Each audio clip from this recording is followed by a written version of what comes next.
depuis une vingtaine d'années, on a commencé à analyser les systèmes vivants à d'autres échelles, aux échelles des écosystèmes entiers et aux échelles moléculaires, donc à toutes les échelles, de la molécule jusqu'à l'écosystème. Et ce dont on s'est rendu compte, c'est que les êtres vivants sont construits sur un certain nombre de valeurs qui sont listées ici. Inefficacité. Donc inefficacité, donc pas d'objectif. Ça, on le savait depuis Darwin. Darwin, la théorie de l'évolution, il n'y a pas d'objectif. La théorie de l'évolution, elle est aveugle. L'évolution est aveugle. Il n'y a pas de destination. Les globules rouges ne veulent pas devenir violets. Et on ne sait pas ce qu'ils vont devenir. Donc il n'y a pas d'objectif. C'est extrêmement hétérogène. La biodiversité, c'est des diversités à des millions, à des milliards. Donc c'est hyper hétérogène, c'est hyper incertain. Il y a beaucoup d'aléatoires dans les réseaux du vivant, dans les systèmes vivants. Il y a même tout un champ de la biologie qui s'appelle la biologie stochastique, qui n'étudie que ça, que les processus aléatoires dans le vivant. Il y en a vraiment partout, c'est très incertain. C'est très lent, il y a beaucoup de lenteur, il y a énormément de délais dans les réseaux moléculaires, dans les réseaux de neurones, dans les réseaux des écosystèmes, beaucoup de redondances, mais des millions de redondances. Ce n'est pas juste le groupe électrogène qu'on met au-dessus de l'hôpital, c'est des millions de redondances, c'est extrêmement redondant, extrêmement incohérent. Dans les réseaux moléculaires, les réseaux de gènes en particulier, en fait, quand on regarde des réseaux de gènes, on voit qu'il y a une protéine qui va activer quelque chose et la même protéine va inhiber la même protéine. Donc en fait, si vous voulez avoir une image mentale d'un être vivant, c'est un automobiliste qui a le pied sur l'accélérateur et sur le frein en même temps. Et là, vous avez à peu près une bonne image de ce que c'est qu'un être vivant. Donc c'est vraiment complètement incohérent, c'est complètement incohérent. Et tout ça, en plus, c'est inachevé, parce que si c'était achevé, ce serait mort. Et donc, vous voyez, c'est que des contre-performances. Ça, c'est que des contre-performances, du point de vue d'un humain du XXIe siècle. Et pourtant, c'est ça qui construit le vivant. C'est le cœur nucléaire du vivant. C'est de la contre-performance. Alors, pourquoi le vivant est-il si peu performant? Évidemment qu'il y a une valeur ajoutée à tout ça. C'est qu'en fait, le vivant construit sur ces contre-performances une nouvelle valeur. Et cette nouvelle valeur, c'est la robustesse. La robustesse, c'est maintenir le système stable malgré les fluctuations. Maintenir le système stable malgré les fluctuations. C'est ça qui est sélectionné au cours de l'évolution. L'évolution sélectionne des êtres vivants robustes. Ils sont viables malgré les fluctuations. Ils sont capables de traverser les fluctuations.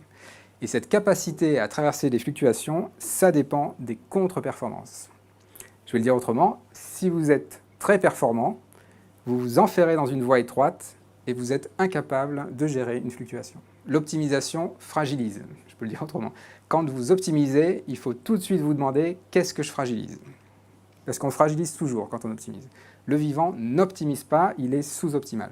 Alors, je vous le déclare un petit peu comme ça, là, je vais quand même vous le démontrer, parce que voilà, scientifique, ça démontre, donc il faut quand même que je vous le démontre. Alors, du coup, je vais juste prendre 2-3 exemples. Premier exemple, température corporelle. Température corporelle, donc vous savez, on a une température corporelle 37 degrés à peu près, 36,5, 37. Bon. Quand on extrait les protéines et les enzymes de votre corps, qu'on les met en tube à essai et qu'on mesure leur activité, on va trouver en général un optimum autour de 40 degrés. 40 degrés, c'est pas 37 degrés, c'est 40 degrés. Alors, vous allez me dire 3 degrés de différence, c'est pas énorme. Alors, pour un biologiste, si, c'est énorme. 3 degrés de différence, ça veut dire que certaines enzymes, elles sont 1 million de fois plus actives à 40 degrés qu'à 37 degrés. Donc quand votre corps est à 40 degrés, c'est un autre corps.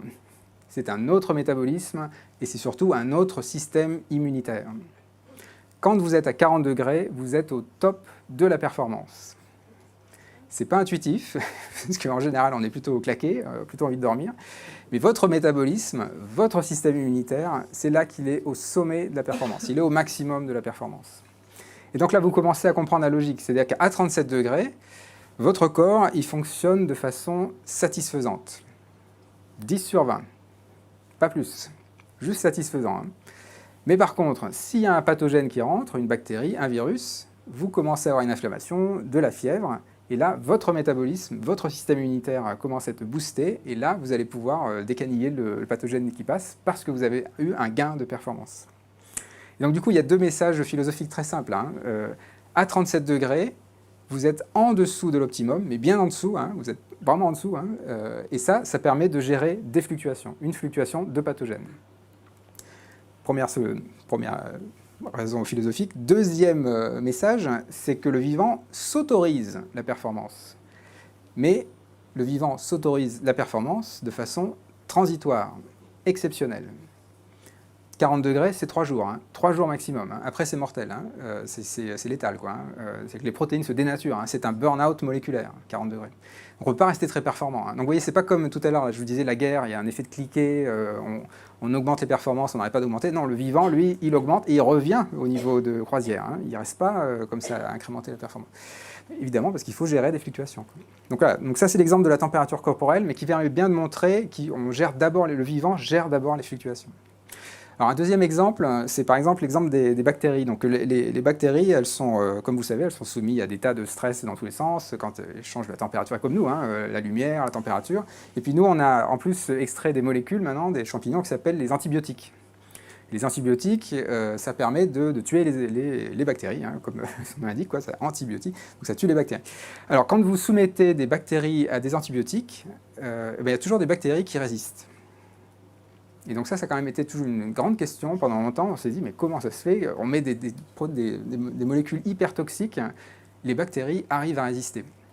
Donc on s'est dit au départ, c'est certainement, c'est comme la course aux armements, c'est-à-dire qu'en fait elles ont trouvé une autre molécule qui est encore plus forte et qui va détruire l'antibiotique, etc. Donc ça, ce serait la stratégie de la performance, la stratégie de la guerre. Alors c'est pas du tout ce que font les bactéries, et maintenant on le sait, c'est bien démontré. Les bactéries qui sont soumises à des stress, et notamment des stress antibiotiques, elles dorment. Elles passent en hibernation. Et elles attendent que la vague d'antibiotiques passe. Et donc là, vous voyez, c'est typiquement une solution robuste, construite contre la performance. C'est vraiment, c'est Gaston Lagaffe, c'est je dors, pour résister à la fluctuation. Et donc, en fait, c'est même très bien démontré, c'est-à-dire qu'en fait, si vous augmentez la dose d'antibiotiques, il y a plus de bactéries qui dorment. Et maintenant, il y a même, pour la petite histoire, des projets de recherche pour essayer de réveiller les bactéries, pour les rendre sensibles aux antibiotiques. Plutôt que de créer des nouveaux antibiotiques, plutôt essayer de rendre les bactéries, les réveiller, quoi. Oui, donc ça c'est un exemple pareil où en fait on construit de la robustesse, les bactéries construisent de la robustesse en allant contre la performance, quoi. Alors je vais vous donner un troisième exemple, mais avant j'aimerais vous poser une petite question. Parce qu'en fait, cette revisiter le vivant, là, ça permet de se poser des grandes questions. Parce que d'un seul coup, là, on est vraiment dans le cœur nucléaire du vivant, et du coup, ma question c'est celle-là. Pourquoi les plantes sont-elles vertes ? Oui, je crois que c'est bon. Oui, en effet, voilà. Donc, en effet, c'est pour gérer les fluctuations lumineuses, mais c'est même au-delà de ça. En fait, c'est pour gérer les fluctuations tout court. Alors, je vais vous le démontrer, parce que là, je vous le dis comme ça. Mais c'est quand même, et en plus, c'est des travaux assez récents, donc c'est assez marrant. Et c'est une grande question quand même. Pourquoi les plantes sont-elles vertes ? Après tout, on peut se poser la question. Alors, les plantes sont vertes. Pourquoi elles sont vertes ? Parce qu'elles font de la photosynthèse. Ça, tout le monde le sait bien. Donc, la photosynthèse, c'est quoi ? C'est le processus métabolique le plus important sur Terre. C'est ce qui permet de transformer un gaz, le CO2, en fibre de carbone. Une plante, c'est du CO2 polymérisé, on peut le dire comme ça.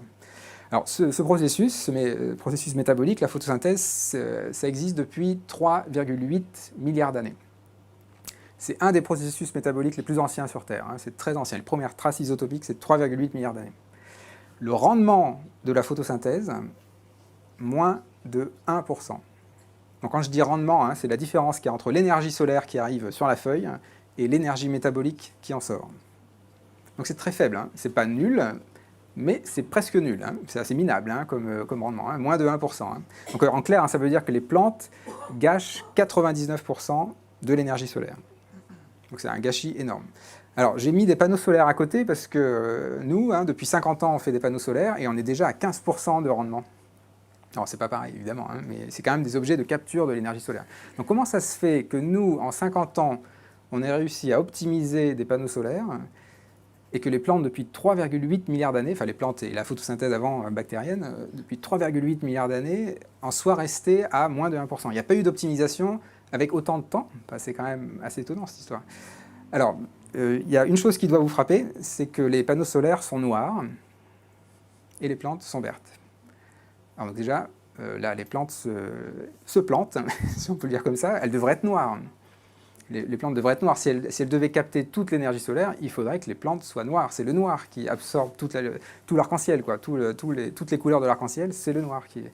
Donc en fait, si elles sont vertes, ça veut dire que les plantes absorbent le rouge, le bleu, donc les deux extrêmes de l'arc-en-ciel, et elles reflètent tout ce qu'il y a au milieu, le vert. Et c'est ça qui nous revient dans les yeux. Et c'est pour ça qu'on les voit en vert. Donc là, il y a un énorme gâchis d'énergie, quoi, hein. Les plantes gâchent énormément d'énergie. Donc la question, c'est pourquoi les plantes sont-elles vertes? Et donc c'était ma question.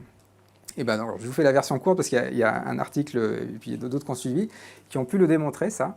Donc en fait, la question qu'il faut se poser, c'est qu'est-ce qu'il faudrait faire pour que la photosynthèse soit la plus performante possible?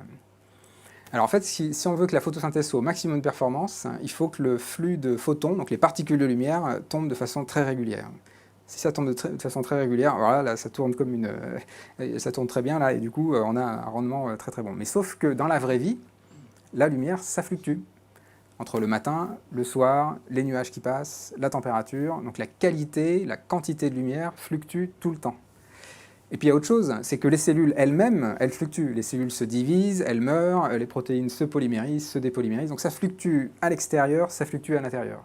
Quelle est la solution dans un monde fluctuant?